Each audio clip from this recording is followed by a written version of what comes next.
এখন সকালে, সঙ্গে আছে আমি শরীফ রওশন।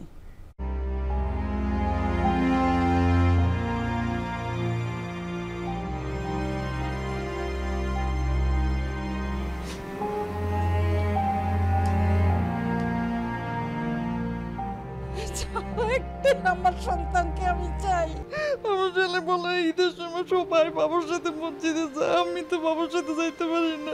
তদন্ত কমিশন গঠন হওয়ার পরে আমি আবার নতুন করে আশা দেখছি যে হ্যাঁ, আমি আমার বাবাকে ফিরে পাবো। যতটুকু পর্যন্ত যারা জড়িত ছিল সবাইকে যেন বিচারের আওতায় আনা হয়। মনে করছি যে তারা ফেরত আসতে পারে, সে সম্ভাবনাও আছে। তো স্বাভাবিকভাবেই এই মানুষগুলো যেন ন্যায় বিচার পায়। কোন নাগরিকদেরকে সরকার বিরোধিতা করা হচ্ছে, আইন শৃঙ্খলা পরিস্থিতি খারাপ করা হচ্ছে, ন্যাশনাল ইন্টারেস্টের বাইরে কাজ করা হচ্ছে, এসব বলে গুম করতে না পারে। আওয়ামী লীগ সরকারের আমলে গুম হওয়া অনেকেই আজও নিরুদ্দেশ। গুম বিরোধী কনভেনশন আর তদন্ত কমিটির মাধ্যমে দায়ীদের দ্রুত আইনের আওতায় এনে ন্যায় বিচার নিশ্চিতের দাবি স্বজনদের। এখন সকালে এই নিয়ে থাকছে বিস্তারিত।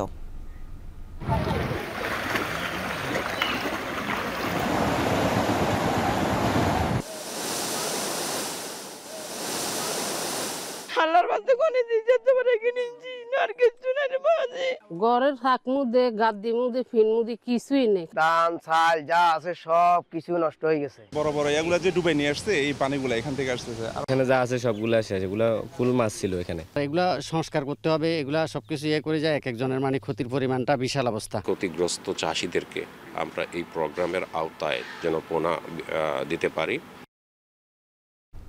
স্মরণকালের ভয়াবহ বন্যায় সব হারিয়ে নিঃস্ব বহু মানুষ। ধ্বংসস্তূপে পরিণত হয়েছে বসত ভিটা, ভেসে গেছে চাষের মাছ, নষ্ট হয়েছে ফসলি জমি। সংকট সামাল দিতে সহজ শর্তে ঋণ চান চাষিরা। এখন সকালে এ নিয়ে থাকছে বিস্তারিত, তবে শুরুতেই জানবো গুমের শিকার হারিয়ে যাওয়া মানুষগুলোর পরিবারের খবর। গুম হওয়া মানুষের তালিকা দীর্ঘ। কারো সন্তান, কারো বাবা, আবার কারো স্বামী। বেশিরভাগই গত আওয়ামী লীগ সরকারের রোষানলের শিকার। আইন ও সালিশ কেন্দ্রের প্রতিবেদন বলছে গত 17 বছরে সারা দেশে অপহৃত হয়েছে 629 জন। তাদের কেউ কেউ ফিরে এলেও আজও নিখোঁজ অনেকে। স্বজনদের দাবি, গুম বিরোধী কনভেনশন আর তদন্ত কমিটির মাধ্যমে ন্যায় বিচার নিশ্চিত করতে হবে। সেই সঙ্গে দায়ীদের দ্রুতই আইনের আওতায় আনারও দাবি তাদের। সাজিদ আরাফাতের প্রতিবেদনও থাকছে বিস্তারিত।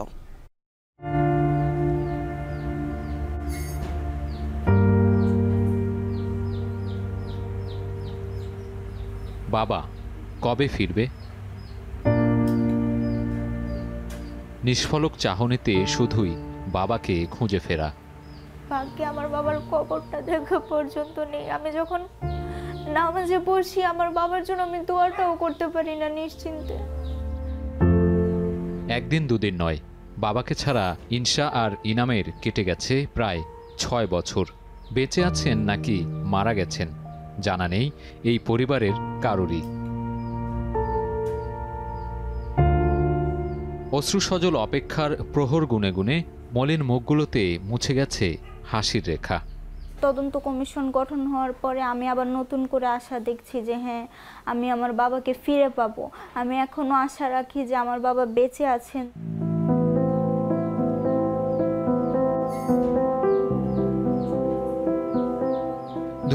সালের 19 জুন গুম হন ইসমাইল হোসেন। ব্যবসায়িক ও রাজনৈতিক প্রতিপক্ষের রোষানলে পড়ে আইনশৃঙ্খলা বাহিনী তুলে নিয়ে যায় তাকে। হদিস মেলেনি আজও। নিখোঁজ প্রিয় মানুষটির আশায় দিন কাটছে নাসরিন জাহানের। এখনও অপেক্ষা, ফিরে এসে ফের হাল ধরবেন সংসারের। আমার মেয়ে প্রতিদিন ঘুমানোর আগে আমার ছেলে মেয়ে আমাকে প্রশ্ন করবে, মা বাবা কি বেঁচে আছে? আমার কাছে তো প্রশ্ন উত্তরটা নাই। আমি 6টা বছর ধরে বহন করতেছি, আমি এখন জানলামই না যে আমি কি বিধবা না সদবা। আমি বুঝতেই পারতেছি না যে আমার স্বামী কি আছে বা আমার স্বামী নাই।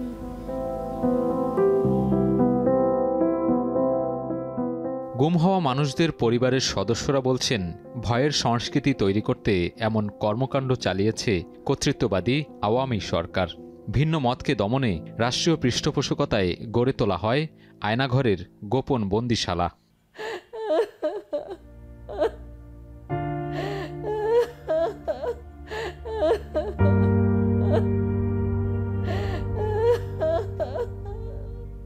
ছেলের ছবি বুকে নিয়ে এই মায়ের কান্না 11 বছর ধরে। বিরোধী রাজনীতির বলি হয়ে 2014 সালের নির্বাচনের আগে গুম হয় তার ছেলে। পরে গড়ে তোলেন মায়ের ডাক নামে সংগঠন। প্রিয় সন্তানের ফেরার অপেক্ষা নিয়েই এগিয়ে নিচ্ছেন গুমের বিরুদ্ধে জনমত গড়ার কাজ। আমি যেখানে বৈশাখ কথা বলছি অফিসে, তার পাশের রুমেই তখন আমার ছেলে, কিন্তু আমরা তো আর জানি না। আমার মানিক তো এখানেই ছিল।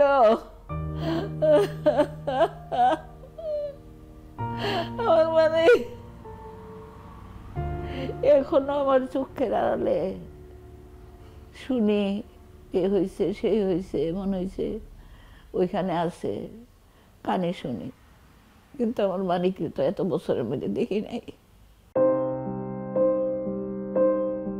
গত প্রায় 10 বছর ধরে নানা অত্যাচার আর হুমকি মাথায় নিয়ে কাজ করেছে মায়ের ডাক।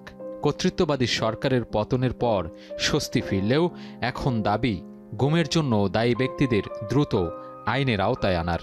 আমাদের কোনো মামলা নেয়নি, আমাদের কোনো জিডিও নেয়নি। ডেফিনেটলি এখন একটা জায়গায় যেখানে হয়তো এই প্রত্যেকটা গুমের, প্রত্যেকটা খুনের কেসের জন্য হচ্ছে আমরা যেতে পারবো। যারাই এটার সাথে জড়িত, এটা যদি পূর্ববর্তী সরকার এবং আইন প্রয়োগকারী সংস্থার যত কমান্ডিং অফিসার বলেন, যে ইউনিটি যতটুকু পর্যন্ত যারা জড়িত ছিল সবাইকে যেন বিচারের আওতায় আনা হয়।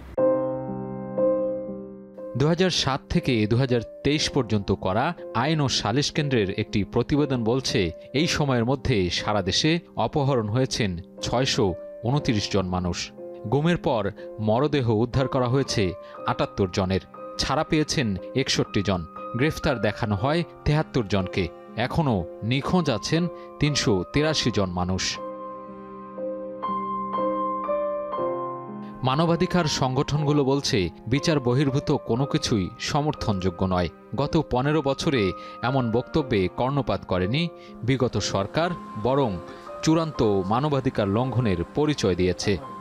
বাংলাদেশে এই ধরনের পরিস্থিতির জন্য ভবিষ্যতে আর কখনো না ঘটে, এবং একই সঙ্গে যারা ক্ষতিগ্রস্ত হয়েছে, যারা গুমের শিকার হয়েছে এবং যারা ফেরত এসেছে এবং যারা এখনও আসে নাই, যারা এখনও আমরা মনে করছি যে তারা ফেরত আসতে পারে, সে সম্ভাবনাও আছে। তো স্বাভাবিকভাবেই এই মানুষগুলো যেন ন্যায় বিচার পায়, এবং এই ন্যায় বিচারের জন্য আমরা সবসময় যে দাবিগুলো করেছি, আজকেও আমরা সেই দাবিটাই করেছি। জাতিসংঘের গুম বিরোধী সনদে গুমকে অভিহিত করা হয়েছে মানবতা বিরোধী অপরাধ হিসেবে। আন্তর্জাতিক কনভেনশনে স্বাক্ষর করার মধ্য দিয়ে দেশের মানবাধিকার প্রতিষ্ঠার পাশাপাশি দৃঢ় হবে আইনের শাসন ও সামাজিক ন্যায় বিচার। এমনটাই আশা করছেন স্বজন হারানো পরিবারগুলো। চাইছেন নতুন বাংলাদেশে মুছে যাক গুমের সংস্কৃতি। সাজিদ আরাফাত, এখন, ঢাকা। বিগত আওয়ামী লীগ সরকারের আমলে গুম হওয়া অনেকেরই সন্ধান মেলেনি আজও। যারা ফিরেছেন তারা বয়ে বেড়াচ্ছেন দুঃসহ স্মৃতি। অন্তর্বর্তী সরকার গঠনের পর গুম বিষয়ক আন্তর্জাতিক কনভেনশনে বাংলাদেশ সই করায় আশায় বুক বেঁধেছে গুমের শিকার ব্যক্তির পরিবার। স্বজনরা বলছেন, যে কোনো মূল্যে বন্ধ করতে হবে গুমের সংস্কৃতি। বিস্তারিত জানাচ্ছেন জাওয়াদ মাহমুদ।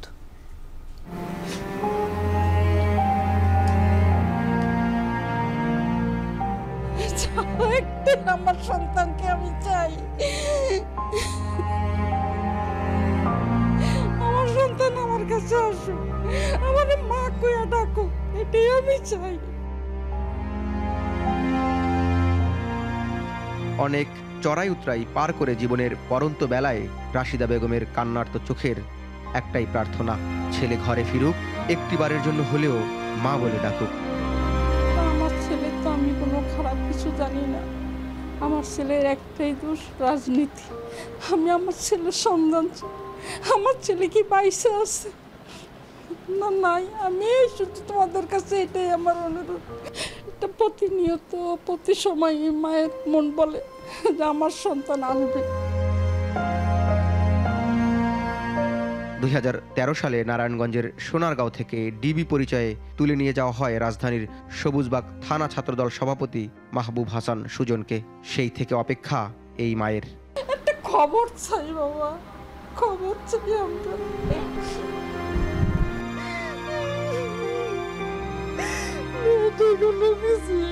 শুধু মাই নয়, সুজনের অপেক্ষায় স্ত্রী তানজিলা আক্তার ও 2 সন্তান। 10 বছর বয়ে বেড়াচ্ছেন প্রিয়জনের না ফেরার বেদনা। বিরোধী মতের বলেই কি বিপন্ন হতে হলো তাদের, প্রশ্ন ছোড়েন তানজিলা। আমার ছেলে বলে ঈদের সময় সবাই বাবার সাথে মসজিদে যায়, আমি তো বাবার সাথে যাইতে পারি না। তারপরে মেয়েটা তো কেমন জানি হয়ে গেছে, একদম মানসিক রোগীর মতো হয়ে গেছে আমার মেয়েটা। আওয়ামী লীগ সরকারের আমলেতে এইটাই চলছে, রাজনৈতিক বিএনপি করলে ওদের বিরুদ্ধে যে কথা বলবে, যে ওদের বিরুদ্ধে করবে, ওদেরকে তো উঠিয়ে নিয়ে যাবে, নিয়ে যায় আর কোনো খবর নাই। এটাই তো চলছে আজকে কত বছর, 12-13 বছর। 2013 সালের ডিসেম্বর মাসে একই সময় নিখোঁজ হয় রাজধানীর সবুজবাগের মাহবুব হাসান সুজন ও কাজী ফরহাদ। পরিবার দুটোর অভিযোগ, বিএনপির রাজনীতির সাথে জড়িত থাকায় আইনশৃঙ্খলা বাহিনীর সদস্যরা তুলে নিয়ে যায় তাদের। গুম হয়ে যাওয়া ভাইয়ের খোঁজে নামেন বোন শিলা। ঘুরেছেন ক্ষমতাসীনদের দাঁড়ে দাঁড়ে, তবে ফিরতে হয়েছে হতাশা নিয়ে। তবুও জীবনের শেষ মুহূর্ত পর্যন্ত ভাইকে ফিরে পাবার আশায় বুক বাঁধছেন এই বোন। আইন শৃঙ্খলা বাহিনীদের কাছে যাওয়া হয়েছে, সেসব জায়গায় তো আমাদের মতো যা, আর আমি একটা মেয়ে মানুষ, আমি কতই বা কি বা জানি, তাদের দরজার কাছে পর্যন্ত দাঁড়ানো যায়নি। তারা রাজনীতি করত, এই জন্য গুম করা হয়েছে। তা আমার ভাইটাকে আমরা ফিরাই চাই, আর কিচ্ছু চাই না, আমি কিচ্ছু চাই না। দরকার হলে আমাকে নিয়ে যাক, আমাকে নিয়ে মেরে ফেলুক ভাইয়া, আমাকে নিয়ে ফেরে ফেলুক, আমার ভাইটাকে ফিরাই দিক।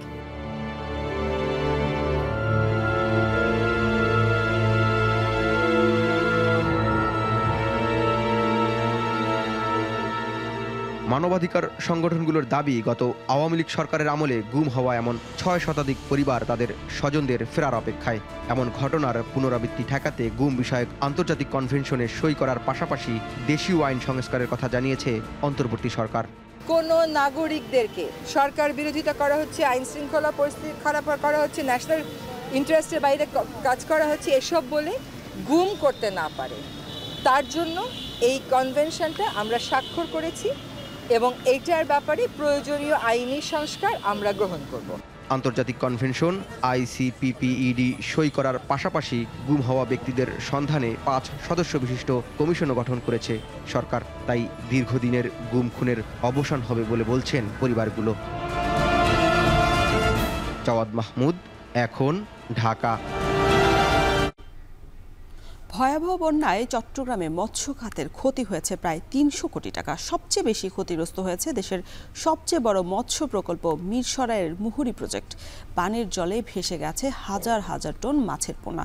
ফলে আগামীতে মাছ চাষের পোনার সংকট হতে পারে বলে শঙ্কা মৎস্য চাষি এবং মৎস্য কর্মকর্তাদের। সংকট সামাল দিতে চাষিদের সহজ শর্তে ঋণের ব্যবস্থা এবং দ্রুতই পোনা সরবরাহ এখন বড় চ্যালেঞ্জ। আরও জানাচ্ছেন শোয়েব রহমান। এ যেন কারো সর্বনাশ, আর কারো পৌষ মাসের বাস্তব উদাহরণ। বন্যায় ভেসে যাওয়া চট্টগ্রামের মিরসরাইয়ের মুহুরী প্রজেক্টের হাজার হাজার টন মাছ শিকারে ব্যস্ত স্থানীয়রা। চট্টগ্রামের মিরসরাই এবং ফেনীর আংশিক এলাকা নিয়ে গঠিত দেশের সর্ববৃহৎ মৎস্য প্রকল্প মুহুরী প্রজেক্ট। ফেনী নদীতে বাঁধ দেয়ায় 6000 একর চরে গড়ে উঠেছে এই প্রকল্প। স্মরণকালের ভয়াবহ বন্যা সেই বাঁধ উপচে এখানকার জলাশয়ে প্রবেশ করে। ক্ষতিগ্রস্ত হয় প্রজেক্টের প্রায় 90%। বানের জলে ভেসে যায় মাছ, যা এখনও ফেনী নদী হয়ে চলে যাচ্ছে বঙ্গোপসাগরে। সেই মাছ ধরতেই ফেনী রেগুলেটর অংশে এখন উৎসবের আমেজ। রুই মাছ পাইছি, কাতার মাছ পাইছি, তারপর ব্রিগেড মাছ পাইছি, কার্পু মাছ পাইছি, তেলাপিয়া মাছ পাইছি। 4-5 দিন হচ্ছে আর কি, মাছ তো প্রচুর মাছ ধরতেছে। কালকে আছে, আজকে আছে, প্রচুর মাছ আছে। প্রজেক্ট বা আপনার বড় বড় এগুলো যে ডুবে নিয়ে আসছে, এই পানিগুলো এখান থেকে আসতেছে, আর মাছ ধরা তো আপনার আগ থেকেই আছে। এই অবস্থা থেকেই আঁচ করা যায় বন্যায় চট্টগ্রাম জেলার কি পরিমাণ ক্ষতি হয়েছে। বিশেষ করে মুহুরী প্রজেক্ট থেকেই মিরসরাই ও আশেপাশের এলাকাসহ চট্টগ্রামের 70% মিঠা পানির মাছের যোগান দেয়া হয়। দৈনিক কোটি কোটি টাকার মাছ বেচা কেনা হয় এখানে। এখানকার মৎস্য চাষিদের বিনিয়োগও বিপুল, কিন্তু বন্যায় শত কোটি টাকার সম্পদ হারিয়ে অনেকেই এখন দিশেহারা। এখানে যা আছে সবগুলো শেষ, এগুলো ফুল মাছ ছিল এখানে, সবগুলোতে মানে রেডি মাছ, ওগুলা মানে বন্যার কারণে চলে গেছে আর কি। রুই, কাতল, মৃগেল, শিং, পাবদা ও তেলাপিয়া সহ অসংখ্য প্রজাতির মাছ চাষ হয় এই মুহুরী প্রজেক্টে। একই সাথে উৎপাদিত হয় মাছের পোনাও, যা সরবরাহ করা হয় সারা দেশে। কিন্তু বন্যায় সেই পোনাও ভেসে গেছে। ফলে মাছ চাষের জন্য নতুন পোনা প্রাপ্তিও কষ্টসাধ্য হবে। এছাড়াও ব্রুড মাছের ডিম ছাড়ার মৌসুমও নয় এখন। তাই নতুন পোনা কিভাবে মিলবে তা নিয়েও দুশ্চিন্তা চাষিদের। বন্যার কারণে তো পোনা মাছ সবগুলো চলে গেছে। তো এরপরে মনে করেন চাষিরা এখন যেগুলো বাংছে এগুলো মেরামত করবে না। মেরামত করার পরে পরবর্তী যে মনে করেন বাদি মাছ বা পোনা মাছ এখানে মজুত করবে বড় করার জন্য। তো ওই পোনা মাছটা এখন সবগুলো চলে গেছে। বড় বড় প্রজেক্টের ব্যবসায়ীরা মূলত ব্যাংক ঋণ নিয়েই ব্যবসা করে থাকেন। কিন্তু হঠাৎ সৃষ্ট দুর্যোগে যে ক্ষতি হয়েছে তাতে লাভ এবং পুঁজি দুটিই হারিয়েছেন ব্যবসায়ীরা।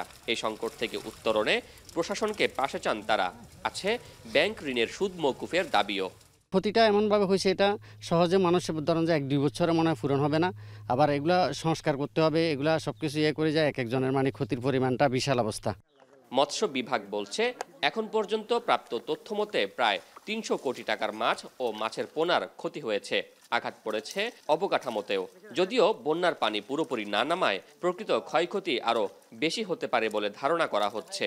উন্মুক্ত জলাশয়ে পোনা ছাড়ার জন্য আমাদের মৎস্য অধিদপ্তর থেকে প্রতি বছরই একটা কার্যক্রম থাকে।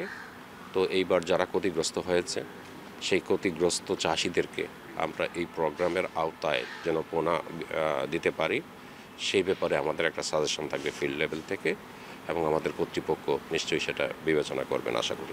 এদিকে বন্যায় হালদার বহু মাছ বেরিয়ে গেছে, আবার কৃত্রিম জলাশয়ের বহু মাছ হালদায় মিশেছে। এ অবস্থায় বন্যায় এলোমেলো হয়ে যাওয়া মৎস্য খাত গুছিয়ে আনতে সময়ের প্রয়োজন বলছেন মৎস্য কর্মকর্তারা। শোয়েব রহমান, এখন চট্টগ্রাম। ফেনীতে স্মরণকালের সবচেয়ে ভয়াবহ বন্যার পর ক্রমে স্পষ্ট হয়ে উঠছে তার ক্ষতচিহ্ন। আশ্রয় কেন্দ্রগুলো থেকে মানুষ ফিরতে শুরু করলেও কাটেনি এখনো দুর্ভোগ। রেখে আসা ঘর বাড়ির পুরোটাই যেন এখন ধ্বংসস্তূপ। বানভাসী পরিবারগুলোর সব হারিয়ে পথে বসার উপক্রম। জনপদের নানা প্রান্ত ঘুরে বন্যার ক্ষতচিহ্ন তুলে ধরেছেন সহকর্মী সোলাইমান ডালিম। বানের পানি কমার খবরে কিছুটা খুশি মনে আশ্রয়কেন্দ্র থেকে ঘরে ফেরেন ষাটোর্ধ্ব সাগুরা খাতুন। তবে ঘরদুয়ার ও গোছানো সংসারের বিধ্বস্ত চিত্র দেখে মলিন মুখ।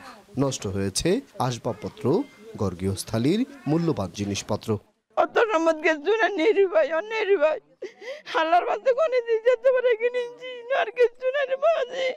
ক্রমেই কমেছে বন্যার পানি, ফুটে উঠেছে ক্ষয়ক্ষতির চিহ্ন। ঘর হারানোর মতো নিঃস্ব অবস্থায় নতুন করে ঘুরে দাঁড়ানোর চেষ্টা দুর্গত এলাকার বেশিরভাগ পরিবারের। ঘরের থাক মুদে গাদ্দি মুদে ফিন মুদে কিছুই নেই, খামুদে বাচ্চা কাচ্চা সব ভেঙে গেছে বন্যার পানি। ধান চাল যা আছে সব কিছু নষ্ট হয়ে গেছে, পচে যেতে আছে। থাকবো বা বসবাস করব, খাবো বা কিছু করব, ঘর দুয়ারও ভাঙে চুরি গেছে, কিছুই নাই আমাদের। এখন আমরা সর্বশান্ত সর্বনিঃস্ব হয়ে গেছি। চলতি বছরে তৃতীয় দফার বন্যায় ক্ষতির মুখে ফেনীর সবগুলো উপজেলার জনপদ। নষ্ট হয়েছে মাইলের পর মাইল সড়ক, কৃষিখাতে ক্ষতি হয়েছে হাজার কোটি টাকার, ঝরেছে গবাদি পশুর প্রাণ। জেলা প্রশাসনের তথ্য বলছে এই বন্যায় ফেনীতে 11 লক্ষাধিক মানুষ পানিবন্দী ছিল। এখনো পানিবন্দী জেলার 60,000-এর বেশি মানুষ। বন্যার্তদের সহায়তায় দেশের বিভিন্ন প্রান্ত থেকে চলছে ত্রাণ বিতরণ কার্যক্রম। কাজ করছে বেশ কিছু স্বেচ্ছাসেবী সংগঠন। শুকনো খাবার বিতরণ করছে জেলা প্রশাসন, সশস্ত্র বাহিনী। বন্যা পরবর্তী পুনর্বাসনেও চলছে কার্যক্রম। খাবারের যেই সংকট আছে, পানির যে সংকট আছে, সেগুলো আমরা ইনশিওর করব। 1200 জন লোকের মতো আমরা বিভিন্ন টিমে অলরেডি কাজ করছে। দরকার হলে আমরা আরও আমাদের সৈনিক পাঠাবো। খুব শীঘ্রই আমাদেরকে যে জিনিসটা বিবেচনা করতে হবে, আমি এই উপজেলার কথাই বলবো। আমাকে ইউএনও বলেছেন, এখানে 6টি ইউনিয়ন আছে, প্রায় 1.5 লক্ষ বাসিন্দা আছেন, নাগরিক আছেন। তাদের পুনর্বাসনের জন্য সরকারিভাবে আমার বিশ্বাস সদস্য সরকার এটার ব্যাপারে ব্যবস্থা গ্রহণ করবেন। পরিবেশবাদীরা বলছেন পরিকল্পিতভাবে ভারতের ডুম্বুর গেট খুলে দেওয়ার কারণেই আকস্মিক বন্যার কবলে পড়ে দক্ষিণ পূর্বাঞ্চলের জেলা ফেনী সহ আশপাশের এলাকা। It's a political flood. আমাদেরকে এই জন্য সবাইকে সচেষ্ট থাকতে হবে। উজানের পানি এভাবে বাদ দিয়ে আটকানো যাবে না, এবং আমাদের যখন পানি বেশি থাকে তখন ছেড়েও দেওয়া যাবে না। আমরা এই ধরনের ড্যামগুলো রিমুভ চাই। স্মরণকালের ভয়াবহ বন্যায় ক্ষতিগ্রস্ত হয়েছে ফেনীর বিস্তীর্ণ জনপদ। খাদ্য সংকটের শঙ্কায় কৃষি নির্ভর পরিবারগুলো। এ অবস্থায় বন্যার পানি নেমে যাওয়ার পর সরকারিভাবে কৃষি প্রণোদনার দাবি প্রান্তিক চাষির। সোলাইমান ডালিম, এখন ফেনী। 2 দফায় 15 দিন বন্ধ থাকার পর ব্রাহ্মণবাড়িয়ার আখাউড়া স্থলবন্দর দিয়ে সীমিত পরিসরে চালু হয়েছে ট্যুরিস্ট ভিসার যাত্রী পারাপার। দেশ থেকে নিষেধাজ্ঞা আছে এমন ব্যক্তিদের ভারত গমন ঠেকাতে নেওয়া হয়েছে বাড়তি সতর্কতা। তবে পুরোদমে এখনও যাত্রী পারাপার শুরু না হওয়ায় কমেছে সরকারের রাজস্ব। আরও জানাচ্ছেন আজিজুল সঞ্চয়। স্থলপথে উত্তর পূর্ব ভারতের সঙ্গে বাংলাদেশের যোগাযোগের অন্যতম মাধ্যম আখাউড়া স্থলবন্দর। প্রতিদিন 6 থেকে 700 যাত্রী এই বন্দর ব্যবহার করেন। ভারত ভ্রমণের জন্য প্রত্যেক যাত্রীকে 1000 টাকা ভ্রমণ কর দিতে হয়, যা বন্দর থেকে সরকারের রাজস্ব আয়ের অন্যতম উৎস। তবে গেল 5 আগস্টের গণ অভ্যুত্থানের পর আখাউড়া স্থলবন্দর দিয়ে যাত্রী পারাপার সীমিত করে দেয় ইমিগ্রেশন পুলিশ। এ সময় মেডিকেল ভিসার যাত্রী পারাপার স্বাভাবিক রেখে ট্যুরিস্ট ও বিজনেস ভিসার যাত্রী পারাপার বন্ধ করে দেওয়া হয়। টানা 10 দিন বন্ধ থাকার পর গেল 16 আগস্ট থেকে স্বাভাবিক হয় যাত্রী পারাপার। তবে আকস্মিক বন্যায় গেল 21 আগস্ট আবারও হোঁচট খায় বন্দরের কার্যক্রম। পরিস্থিতি স্বাভাবিক হওয়ায় 5 দিন বন্ধ থাকার পর গেল সোমবার দুপুর থেকে ফের যাত্রী পারাপার শুরু হয়। তবে এখনই সব ভিসাধারীরা আখাউড়া স্থলবন্দর ব্যবহার করতে পারছেন না। পরিস্থিতির সাপেক্ষে আসলে এতদিন ভিসা কার্যক্রমটা বন্ধ ছিল অনেকটা, এখন স্বাভাবিক হওয়ার কারণে আমরা এখন যাচ্ছি। আগের মতো যাত্রী নাই, খুব কম, এবং ওরা যাচাই করে দিচ্ছে। আমরা চাই যে এটা যেন সুন্দরভাবে মসৃণভাবে সবাই যেতে পারে, নির্ভয়ে যেতে পারে। বর্তমানে প্রতিদিন 1 থেকে 150 যাত্রী আখাউড়া স্থলবন্দর দিয়ে ভারত গমনাগমন করছেন। যাত্রী সংখ্যা সীমিত হওয়ায় কমেছে সরকারের রাজস্ব আহরণও। এছাড়া সব মিলিয়ে 15 দিন বন্ধ থাকায় সরকারের অন্তত 50 লাখ টাকা রাজস্ব আয় কম হয়েছে বলে জানিয়েছেন সংশ্লিষ্টরা। যদিও শিগগিরই পুরোদমে কার্যক্রম শুরু হবে বলে আশা ইমিগ্রেশন পুলিশের। দেশের উদ্ভূত পরিস্থিতিতে যাত্রী পারাপার কিছুটা নিয়ন্ত্রিত ছিল, ধীরে ধীরে পরিস্থিতি স্বাভাবিক হয়, আমাদের ইমিগ্রেশন কার্যক্রম স্বাভাবিক হচ্ছে এবং আমরা ইমিগ্রেশনের ক্ষেত্রে যাচাই বাছাই করে সতর্কতার সাথে যাচাই বাছাই করে আমরা ইমিগ্রেশন সম্পন্ন করতেছি। ভ্রমণ, চিকিৎসা ও ব্যবসা সহ নানা কাজে ভারত গমনে জনপ্রিয় রুট হয়ে উঠেছে আখাউড়া স্থলবন্দর। 2023-24 অর্থবছরে ভ্রমণ কর বাবদ সরকারের রাজস্ব আয় হয় প্রায় 14 কোটি টাকা। আজিজুল সঞ্চয়, এখন ব্রাহ্মণবাড়িয়া। এখন সকালে নিচ্ছি বিরতি, ফিরছি একটু পরেই।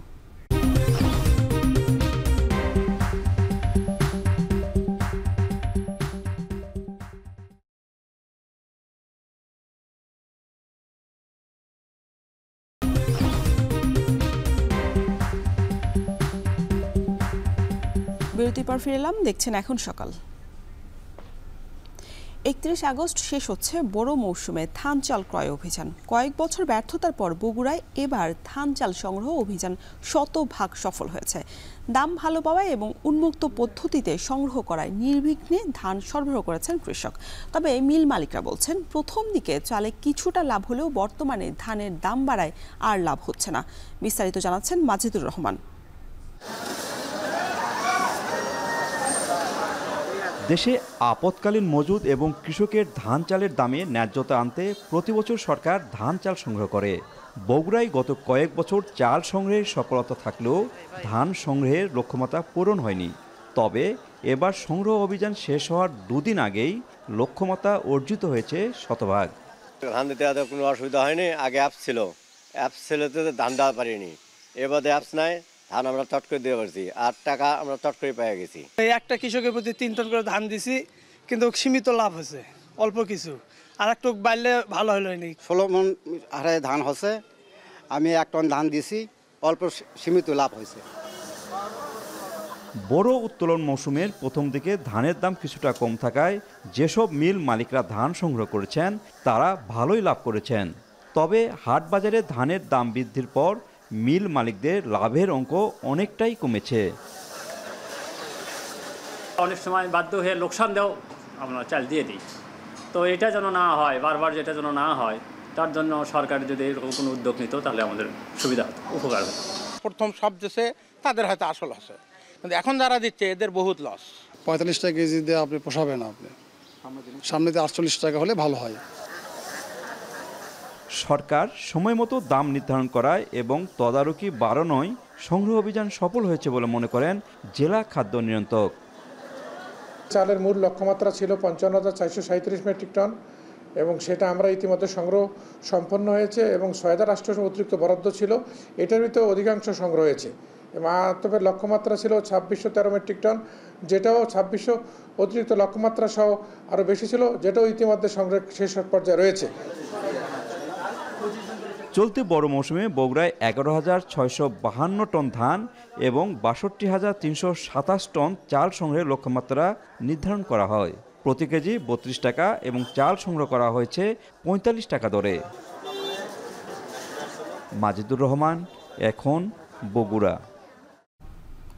সাপ্তাহিক ছুটির দিনে সিলেটের পাইকারি বাজারে বাড়তি বেশিরভাগ সবজির দাম। খুচরা বাজারেও রয়েছে দামের প্রভাব। এদিকে সুনামগঞ্জের মাছের বাজারে সরবরাহ ভালো থাকায় কিছুটা কমেছে চাষের মাছের দাম। সিলেটের সোভানীঘাট থেকে যুক্ত হচ্ছেন সহকর্মী রাকিবুল রাফি এবং সুনামগঞ্জের ওয়েজখালী মাছের বাজার থেকে সরাসরি যুক্ত হচ্ছেন সহকর্মী লিপসন আহমেদ।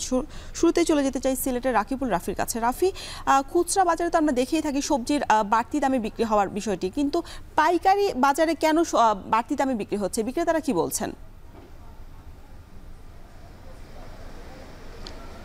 রৌশন, গত সপ্তাহে কিন্তু সিলেটে যে সবজি বাজার রয়েছে পাইকারি আড়তটা, সেখানে কিন্তু একরকম দামের বাড়তি অবস্থা দেখা গিয়েছে।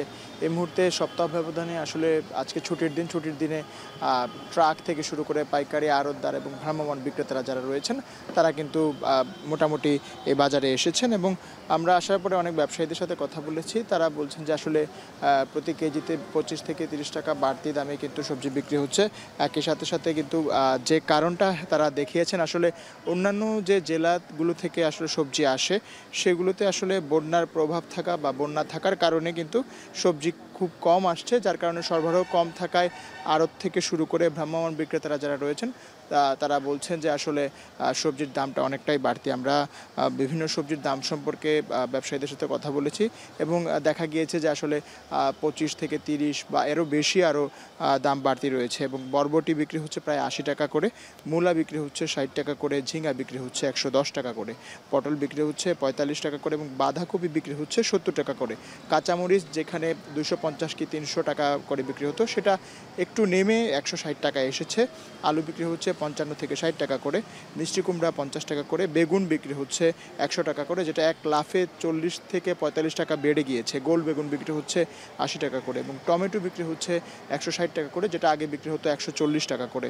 ধুন্দল বিক্রি হচ্ছে ৪৫ টাকা করে, করলা বিক্রি হচ্ছে ৭৫ টাকা করে, কাঁকরোল বিক্রি হচ্ছে ৫৫ টাকা করে, লাউ বিক্রি হচ্ছে ৮০ টাকা করে, ঢেঁড়স বিক্রি হচ্ছে ৪০ টাকা করে, গাজর বিক্রি হচ্ছে ১৩০ টাকা করে, যেটার দাম কিছুটা বেড়েছে এবং লেবু কিন্তু যেখানে সপ্তাহখানিক আগে প্রতি পিস ৫ টাকা করে বিক্রি হতো সেটা বিক্রি হচ্ছে প্রায় ১০ টাকা করে, অর্থাৎ থালি প্রতি প্রায় ৪০ থেকে ৪৫ টাকা করে কিন্তু বিক্রি করা হচ্ছে। তো সব মিলিয়ে আসলে ব্যবসায়ী থেকে শুরু করে আড়তদাররা বলছেন যে আসলে রাজশাহী, নাটোর, ফেনী, নোয়াখালী, চট্টগ্রামের যে বিভিন্ন জেলা রয়েছে সেগুলো কিন্তু মোটামুটি বলা চলে সেখান থেকে অনেক সবজি আসে এই সিলেটে। সেখানে বন্যার প্রভাব এবং বন্যা থাকার কারণে কিন্তু সরবরাহ অনেকটা কমে গিয়েছে, যার কারণে এই পাইকারি আড়তে দাম বেড়ে গিয়েছে। তো এই ছিল আমার কাছে সিলেটের পাইকারি আড়ত থেকে সর্বশেষ খবরাখবর। রওশন। সবজির বাজার থেকে এবার একটু মাছ বাজারের খবর জানতে চাই। সুনামগঞ্জে আছেন আমাদের সহকর্মী লিপসন আহমেদ। লিপসন, জানাবেন যে মাছের সরবরাহ ভালো থাকায় তো দাম কমেছে, ক্রেতাদের উপস্থিতি কেমন দেখছেন আর দাম দর জানাবেন মাছের।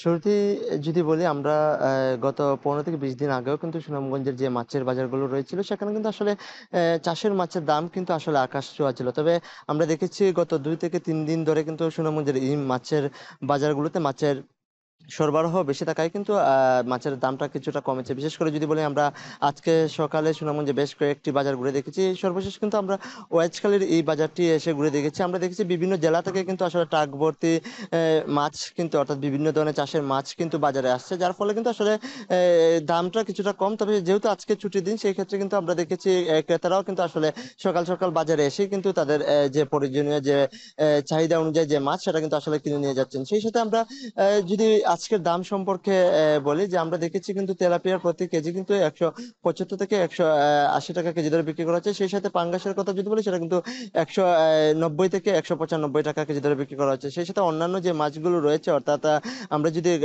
গাছ কাপের কথা বলি সেটা কিন্তু 200 টাকা কেজি। সেই সাথে অন্যান্য যে আরো যে মাছগুলো রয়েছে সেগুলোর দামও কিন্তু আসলে অনেকটাই কম। পাশাপাশি দেশীয় মাছের কিন্তু একটি সংকট এখনো এই বাজার গুলোতে রয়েছে। তবে এখানকার ব্যবসায়ীরা যেটি বলছেন যেহেতু বাজারে মাছের সরবরাহ বেড়েছে সেই ক্ষেত্রে কিন্তু আসলে দাম কিছুটা কমেছে। পাশাপাশি ক্রেতারা যেটি বলছেন যে এখন তারা চাহিদা অনুযায়ী কিন্তু আসলে চাষের মাছ পেলেও কিন্তু আসলে দেশীয় যে মাছ অর্থাৎ যেহেতু এটি আহর এলাকা সেই ক্ষেত্রে কিন্তু এখানে দেশীয় মাছের চাহিদা এখানকার ক্রেতাদের একটু বেশি থাকে। আজকে যেহেতু ছুটির দিন অনেকেই কিন্তু আশা করে কিন্তু আসলে দেশীয় মাছের জন্য এসেছিলেন, তবে তারা সেটি পাচ্ছে না, যার ফলে কিন্তু আসলে কিছুটা হতাশা নিয়েই কিন্তু তারা চাষের যে মাছগুলো রয়েছে সেই চাষের মাছগুলো তারা কিনছেন। তবে আরেকটি বিষয় জানিয়ে রাখি, যেহেতু বন্যায় এই অঞ্চলে কিন্তু প্রায় অনেকগুলো পুকুরি কিন্তু আসলে ভেসে গিয়েছিল, যার ফলে একটি প্রভাব কিন্তু আসলে বাজারে পড়েছিল। যেহেতু এখন বন্যার প্রভাব কেটে গেছে সেই ক্ষেত্রে কিন্তু এখানকার যে পুকুরে যে মাছ চাষিরা রয়েছেন তারা কিন্তু আসলে নতুনভাবে ঘুরে দাঁড়ানোর চেষ্টা করছেন। পাশাপাশি আরেকটি বিষয় জানিয়ে রাখি যে সুনামগঞ্জের যে মাছের বাজারগুলো রয়েছে এখানে যে ব্যবসায়ীরা রয়েছেন তার আড়তদার ব্যবসায়ীরা রয়েছেন তারা যেটি বলছেন যে যেহেতু বাজারে মাছের সরবরাহ বেড়েছে সেই ক্ষেত্রে কিন্তু তারাও কিন্তু আসলে অনেকটা আসলে আগের থেকে লাভে কিন্তু আসলে মাছ বিক্রি করতে পারছেন। তো এই ছিল সুনামগঞ্জে মাছের বাজার থেকে সর্বশেষ। সুনামগঞ্জ এবং সিলেটের বাজার পরিস্থিতির খবর জানাতে যুক্ত ছিলেন সহকর্মীরা। এখন সকালে নিচ্ছে আরও একটা বিরতি, ফিরছে একটু পরেই, সাথেই থাকুন।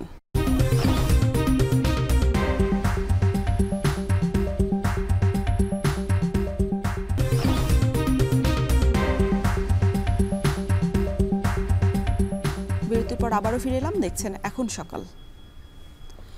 উজানের পানির ঢল ও টানা বৃষ্টিতে নিম্নাঞ্চল প্লাবিত হওয়ায় ভোলায় বেড়েছে নিউমোনিয়া রোগের প্রকোপ। প্রতিদিনই বাড়ছে আক্রান্ত শিশুর সংখ্যা। নিউমোনিয়া আক্রান্ত শিশুদের চিকিৎসায় ভোলা সদর হাসপাতালে এসে বিপাকে পড়ছেন রোগীর স্বজনরা। হাসপাতালে শয্যা সংকটের কারণে বাধ্য হয়েই মেঝেতে বসেই নিতে হচ্ছে চিকিৎসা। এ বিষয়ে আরও বিস্তারিত জানাতে ভোলার সদর হাসপাতাল থেকে যুক্ত হচ্ছেন সহকর্মী ইমতিয়াজুর রহমান। ইমতিয়াজ, রোগীরা কাঙ্ক্ষিত সেবা পাচ্ছেন কিনা আর ডাক্তারও ঠিক সময় হাসপাতালে আসছেন কিনা বিস্তারিত জানাবেন। রওশন, গেল কয়েকদিনে টানা বৃষ্টি এবং উজানে পানির চাপের কারণে নিম্নাঞ্চল প্লাবিত হয়েছে। প্লাবিত হওয়ার কারণে বেড়িবাঁধের বাইরে যে সকল মানুষরা রয়েছেন ওই এলাকার শিশুরা বিশেষ করে ঠান্ডাজনিত রোগে আক্রান্ত হচ্ছেন। আমি এখন রয়েছে ভোলা সদর হাসপাতালে শিশু ওয়ার্ডে। এই ওয়ার্ডে ধারণ ক্ষমতা 40টি বেড থাকলেও কিন্তু বর্তমানে এখন পর্যন্ত রোগী ভর্তি আছে 222 জনে। এই 22 জন রোগীর চিকিৎসা সেবা দিতে গিয়ে চিকিৎসক এবং নার্সরা একরকম হিমশিম খেতে হচ্ছে।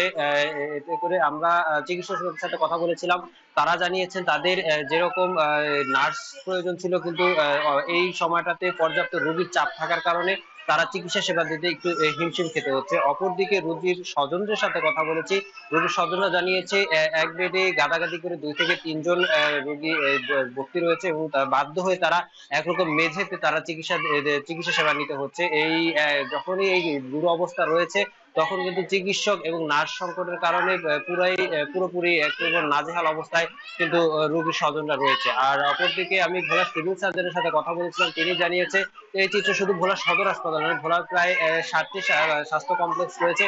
প্রতিটি স্বাস্থ্য কমপ্লেক্সে কিন্তু একই চিত্র অবস্থা বিরাজ করছে বলেও কিন্তু সিভিল সার্জন জানিয়েছে। তিনি আরও জানিয়েছেন গত 15 দিনে কিন্তু ভোলা সদর হাসপাতালে নিউমোনিয়া আক্রান্ত হয়ে 2 শিশুর মৃত্যু হয়েছে। এই পরিত্রাণের জন্য কিন্তু চিকিৎসক এবং নার্সরা কিন্তু বরাবরই একটি কথা জানিয়ে আসছেন যে শিশুদেরকে দুটো বাড়তি যত্ন এবং সুস্থ অবস্থানে রাখার জন্য কিন্তু বলে আসছেন কিন্তু ডাক্তার এবং চিকিৎসকরা। এতে করে শিশুদের ঠান্ডার প্রকোপ বৃদ্ধি পায়। ঠান্ডার প্রকোপের কারণে কিন্তু ধীরে ধীরে তার নিউমোনিয়া আকার ধারণ করে। এতে করে এই সদর হাসপাতালগুলোতে রোগীর চাপ বৃদ্ধি পাচ্ছে এবং ডাক্তাররা কিন্তু আরেকটা বিষয়, যেই পরিমাণ রোগী হাসপাতালে রয়েছেন তার চেয়ে অধিক রোগী কিন্তু আক্রান্ত হয়ে বাসা বাড়িতে চিকিৎসা সেবা নিচ্ছেন। এই পরিত্রাণের জন্য সুস্থ অবস্থানে থাকার জন্য কিন্তু পরামর্শ দিয়ে আসছেন। তো এই ছিল আমার কাছে ভোলা সদর হাসপাতাল থেকে ঠান্ডাজনিত রোগের সর্বতথ্য। দর্শক, ভোলার রোগীদের দুর্ভোগের কথা জানাচ্ছিলেন সহকর্মী ইমতিয়াজুর রহমান।